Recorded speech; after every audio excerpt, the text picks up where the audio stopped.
Sera à 19h30, juste après le journal de votre région. À tout à l'heure. Bienvenue en Languedoc-Roussillon, place à 40 minutes d'infos régionales. En voici le sommaire. Un trou béant au milieu d'un sentier de randonnée, le GR60, impraticable à Brissac. Une faille impressionnante a été découverte. Une carrière est mise en cause par les associations. C'est l'histoire du jour. Nous vous la raconterons à 19h. Et puis, autre histoire qui fait beaucoup parler. Le gaz de schiste, un gisement de rumeurs circule depuis quelques jours dans le Gard. Blog, forum, autour de recherches de ce fameux gaz du côté de Saint-Dionysie. Rumeur fondée ou non, la réponse dans un instant dans votre local de Nîmes. La locale de Perpignan reviendra bien sûr sur les exploits de Martin Fourcade, médaillé d'or en biathlon, qui fait la fierté de la Liagonne et la fierté aussi de sa maman. C'est l'amour qu'on leur a donné, l'amour qu'ils ont entre eux et qui les aide à avancer dans ce qu'ils sont. C'est un régime d'amour, voilà, c'est tout. Il n'y a pas d'autre régime. Un régime d'amour, je ne sais pas si c'est le vôtre, Florent, du côté de Montpellier, mais gros plan sur des femmes qui font des métiers d'hommes. Oui, à la veille de la journée de la femme, devenez électricienne, maçonne ou plombière. Alors c'est vrai que ce sont des métiers qui sont encore difficiles à conjuguer au féminin. De moins en moins, selon l'AFPA, vous découvrirez les stages de formation professionnelle que cet organisme propose aux femmes. Elles seraient 3 fois plus qu'il y a 5 ans dans le secteur du bâtiment. Tout un programme, Florent, merci. C'est tout de suite, voici vos locales de Nîmes, Montpellier et Perpignan. À tout à l'heure, 19h.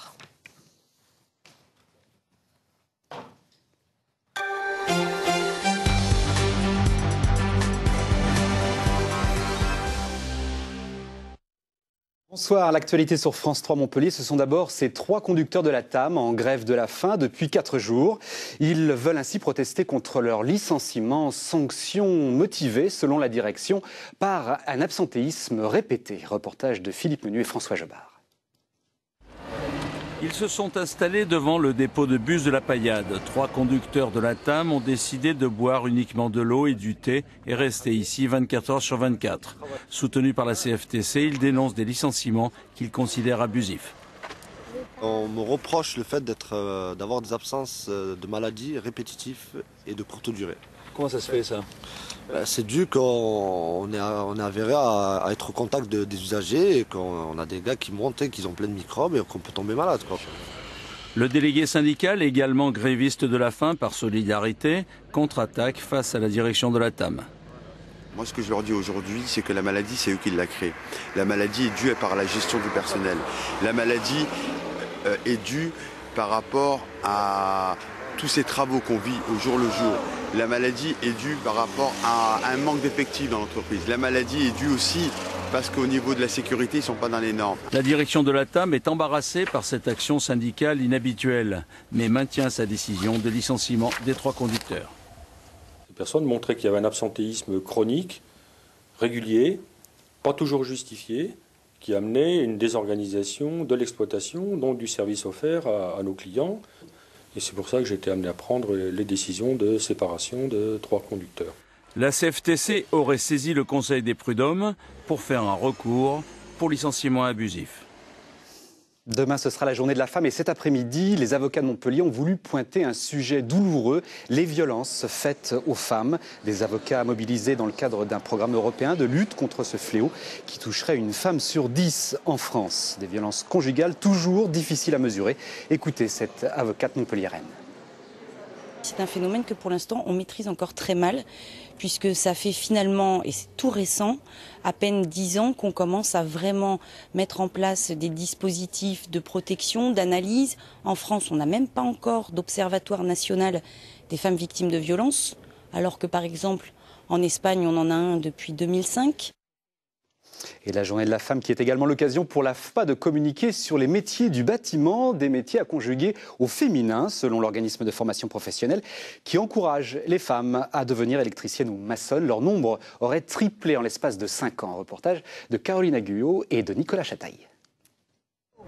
Aux femmes, les métiers méticuleux, aux hommes, les travaux de force.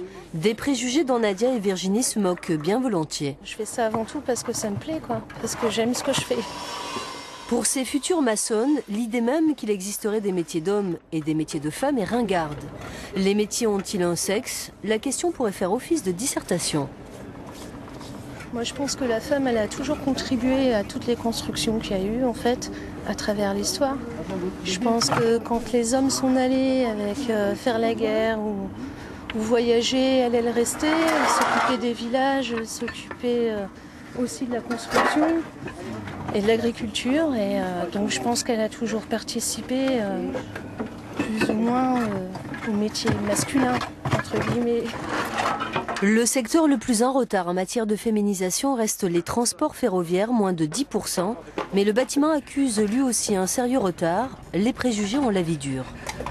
Il y a des branches où on a du mal à s'intégrer et à faire évoluer ça. Mais ils comprendront bien un jour que nous aussi on peut être là. Ils sont macho? Vous êtes macho, vous, monsieur? Moi, je suis maçon. Et c'est vrai qu'il vaut mieux être maçon que maçonne du côté des salaires. Il y aurait bien un quart de salaire en moins pour le même travail, en fait, avec un salaire pour un homme et pour une femme, quoi. C'est comme si on baissait un salaire par une couleur de peau ou je vois pas l'intérêt. Si elle a le même rendement, elle a le même travail, je vois pas l'intérêt.